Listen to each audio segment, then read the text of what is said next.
Hi, this is Jack Rackham, and today I'm going to show you the family tree of Norse gods. Most people are familiar with Odin, Thor, and Loki, but there are actually a lot of other gods in Norse mythology, and today we're going to look at how they are all connected, as well as some various other aspects of Old Norse cosmology.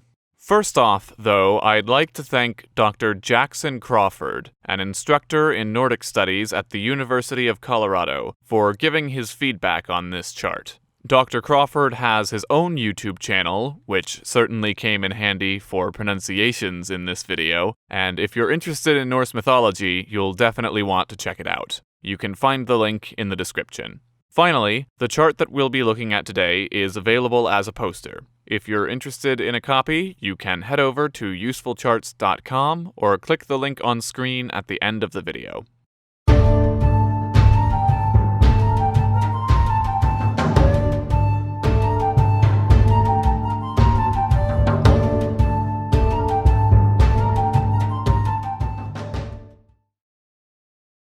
Okay, let's start at the top.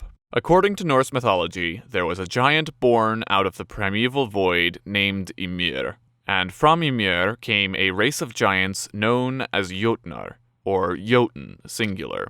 In Norse mythology, there are a lot of giants, and on this chart they are shown in brown. These giants were generally considered to be a different race from the gods, which are shown in purple, blue, or green. One of the more important giants was a fellow named Surt, who was the guardian of the fire realm. Now, it's not actually clear whether this particular giant came from Ymir, or whether he simply emerged out of the fire. It's important to remember that we're talking about mythology here, and therefore things are not always straightforward.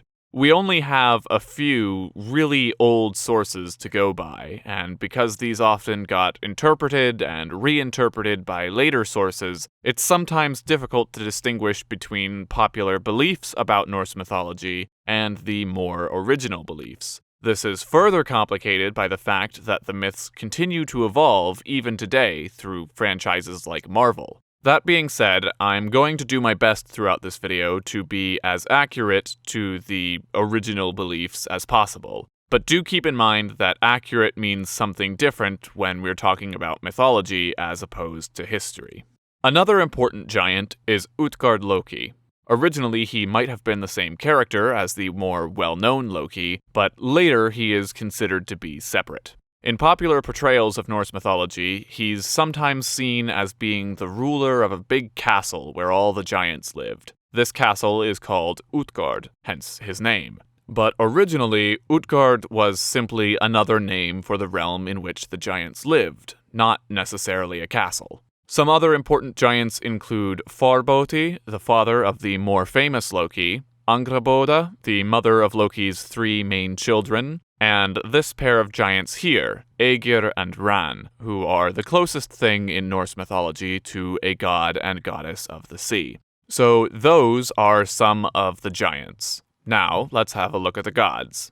At the same time as Ymir, there was also a primeval creature, a cow, named Adhumla, who licked the ice that made up the world at that time. Out of the ice came the first god, named Buri. Buri then had Bor, who in turn had Odin, the king of the Norse gods. Odin is portrayed as having one eye, and he is associated with lots of things, including war, wisdom, and poetry. In Norse mythology, there's not really a god of this or a god of that, but over the years, several have developed certain associations with certain roles, similar to the Greek and Roman gods, so I'll be mentioning those throughout. You'll notice here that Odin had two brothers, Vili and Ve. More important, though, is Odin's wife, named Frigg. She's kind of the queen of the gods. And at this point, I should mention that there are actually two main races of gods. There are the Aesir gods, shown on this chart in blue, and the Vanir gods, shown over here in green. We'll get to them in a second.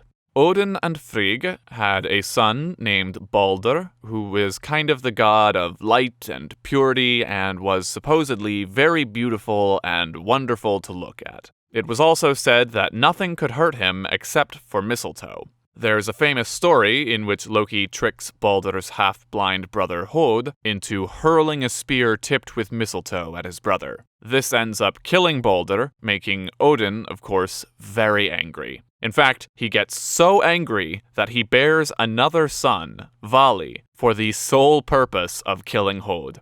On top of them, Odin has several other children as well. For example, there's Bragi, the god of poetry, who is married to Idun, the goddess of youth.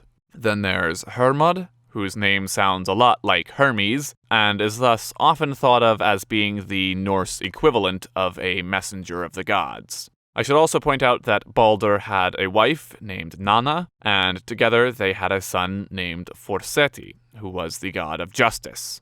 Then, of course, we have Odin's most famous son, Thor, god of thunder and famous for wielding a huge hammer. Thor was the son of Odin not via Frigg, but via a different woman, a giant named Jord, who was basically the personification of the earth. Thor has a brother named Meili and a wife named Sif. Together, he and his wife had a daughter named Thrud, and Thor's wife also had a son named Ullr, who's the god of skiing. We're dealing with Norse mythology after all, so it's not a surprise to see some wintry type gods. Before we leave the Aesir gods, I should point out a few more that are not directly related to Odin. There's Heimdall, guardian of the gates of Asgard, where the Aesir gods live. He is well known for carrying a giant horn used to warn the gods of an attack. He supposedly had 9 mothers, but these are thought to be separate from the 9 daughters associated with Aegir and Ran. Then there's Fula, who's kind of like Frigg's BFF and someone that Frigg often confides in. And there's also Sol and Mani, the literal sun and moon. Finally, we have Tyr, sometimes thought to have been a war god because the Romans associated him with Mars.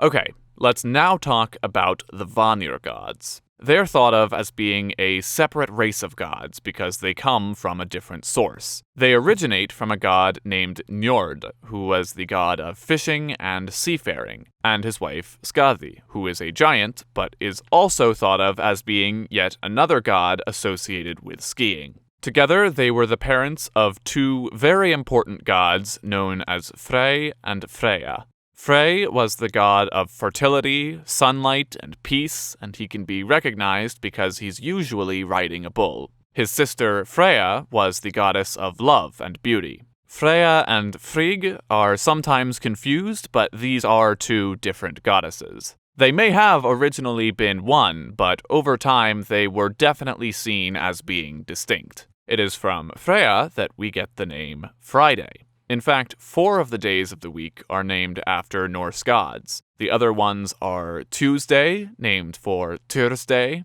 Wednesday, named for Odin's Day, and Thursday, named for Thor's Day. The other days have Latin roots, Sunday and Monday being named after the sun and moon, and Saturday being named after Saturn. Another interesting fact when it comes to distinction between the Aesir and Vanir gods is that the kings of Denmark are said to descend from Odin, an Aesir god, whereas the kings of Sweden and Norway are said to descend from Frey, a Vanir god. Okay, last but not least, that infamous shapeshifter known as Loki. Now, it's important to note that not all Norse legends portray Loki as the bad guy. He's more of a trickster and creator of mischief who only becomes an enemy of the gods after he arranges the death of Baldur. But he's also an important character because of his children. He's the father of Fenrir, a wolf bound by a chain that is supposedly going to be released at the great final battle at the end of the age. He's also the father of Hel, the goddess of death, and a sea serpent called Jormungandr, which simply means giant monster. Finally, he has a 4th child with a different woman who is the 8-legged horse ridden by Odin. Okay, so that pretty much takes care of the family tree, but I also want to show you a couple other parts of this chart. This section here charts the 9 realms of Yggdrasil, which is sometimes referred to as being a giant world tree. But although these realms are sometimes called worlds, they're not planets or specific locations. In fact, they're more like parallel universes or something. But they are often mapped out in a certain way, so I'm going to describe that to you. Midgard, which means middle realm, is where we all live, and above us is Asgard, the realm of the Aesir gods, as well as Alfheim, the realm of the light elves. To the west is Vanaheim, home of the Vanir gods, and to the east is Jotunheim, the realm of the giants. Now, if you think about where the Norse people lived, this next part will make quite a bit of sense. To the north of them, it would have been really cold, so they figured that to the north of Midgard was a primordial realm of ice, which they called Niflheim. On the other hand, to the south, things got warmer and hotter, so they thought of the area to the south as being a realm of fire, which they called Muspelheim. You might remember that this is where the giant Surt can be found. Finally, below Earth, we get a realm called Svartalfheim, where we find the Dark Elves, or dwarves. And then below that, way down, we get Hel, the realm of the dead, where you'll find Loki's daughter, who goes by the same name. But if we think of Yggdrasil as a tree, there are some other characters that we should point out. At the bottom of the tree are the Norns, female beings who thread destiny, Mimir, a disembodied head that grants wisdom at a well, and a giant snake named Nidhogr, who gnaws at the root of the tree. Then at the top of the tree is an eagle or hawk, and running up and down the tree is a little squirrel named Ratatoskr, who relays insults that the snake Nidhogr gives to various people. Finally, there are also 4 deer that eat among the branches. And 2 more things about Asgard. First, there are 2 halls where the dead who die in battle go. There's Valhalla, ruled by Odin, and Folkvangr, ruled by Freya. And there are maidens called the Valkyries, who go and fetch warriors after they die, and bring half of them to Valhalla, and the other half to Folkvangr. In those 2 halls, the warriors wait until Ragnarok, a final battle where they will take up arms again. Second, there's the Bifrost Bridge, which connects Midgard and Asgard. That's where Heimdall stands, equipped with his horn, ready to warn the gods of any danger. A couple of other things to note on this poster. There's a guide to runes, which were basically kind of like an alphabet that was used by the Norse. You can see the rune, its rough English equivalent, the name of the rune, and its basic meaning. Finally, at the very bottom of the chart are some important items in Norse mythology, known as the gifts of the dwarves, as they were made by dwarves, either the sons of Ivaldi or a pair known as Brok and Sindri. The objects made by the sons of Ivaldi include Sif's hair, Skidbladnir, Frey's flying ship, which very conveniently can fold up and fit in his pocket, and Gungnir, Odin's spear that never misses. 3 of the objects given by Brok and Sindri include Gulinbursti, Frey's flying board, Draupnir, Odin's golden ring, and the most famous object in all of Norse mythology, Mjolnir, Thor's mighty hammer. Okay, so that was a very basic overview of Norse mythology. Again, if you want to delve deeper into the subject, I recommend you check out Dr. Jackson Crawford's channel. Or if you want to get a copy of the poster, you can click the link on the screen. Thanks for watching.